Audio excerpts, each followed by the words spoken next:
इस वक्त एक ब्रेकिंग न्यूज आ रही है भारत और चीन के संबंध में कि लाओस आसियान शिखर सम्मेलन में विपक्षीय बैठक के दौरान रक्षा मंत्री राजनाथ सिंह ने चीन के राष्ट्रीय रक्षा मंत्री एडमिरल डोंग जून से मुलाकात की है। सेना हटने के बाद यानी दोनों देशों की सेनाएं जो पीछे हटी हैं, डिसएंगेजमेंट की प्रक्रिया पूरी हुई है, उसके बाद से पहली बार दोनों देशों के रक्षा मंत्री मिले हैं। ज्यादा जानकारी देने के लिए हमारे साथ जुड़ रहे हैं हमारे सहयोगी राजीव रंजन। राजीव, ये काफी तेजी से चीजें आगे बढ़ रही हैं सकारात्मक तरीके से भारत और चीन के बीच में। प्रधानमंत्री मोदी और शी जिनपिंग की मुलाकात के बाद डिसएंगेजमेंट हुई। कल ही दोनों देशों के विदेश मंत्री मिले हैं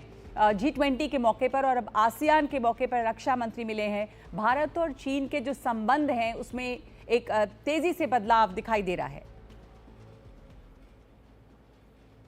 बिल्कुल तेजी से बदलाव दिखाई दे रहा है, और खास तौर से जो बदलाव की जड़ है, जो सीमा विवाद जो अप्रैल 2020 से चला रहा था पूर्वी लद्दाख में, कह सकते हैं कि उसको हल करने की दिशा में दोनों देश काफी हद तक आगे बढ़ रहे हैं। ये अक्टूबर महीने में जो दोनों देशों के बीच में देपसांग और देमचौक में डिसएंगेजमेंट और पेट्रोलिंग को लेके जो सहमति बनी थी, उसके बाद दोनों देशों के रक्षा मंत्री मिले हैं और उसके बाद प्रगति की समीक्षा की गई है और एक मैकेनिज्म बनाने की बात हो रही है कि जो बाकी जो गतिरोध एरिया हैं, जैसे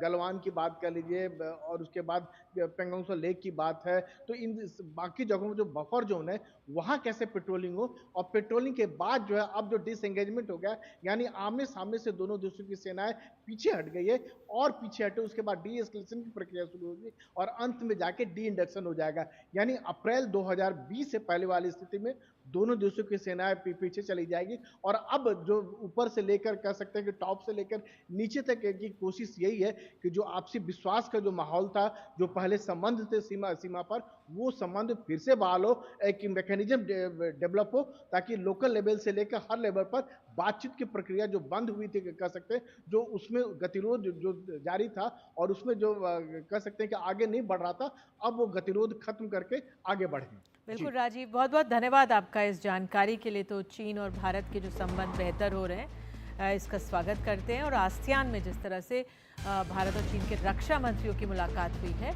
ये भी अपने आप में एक सकारात्मक कदम है।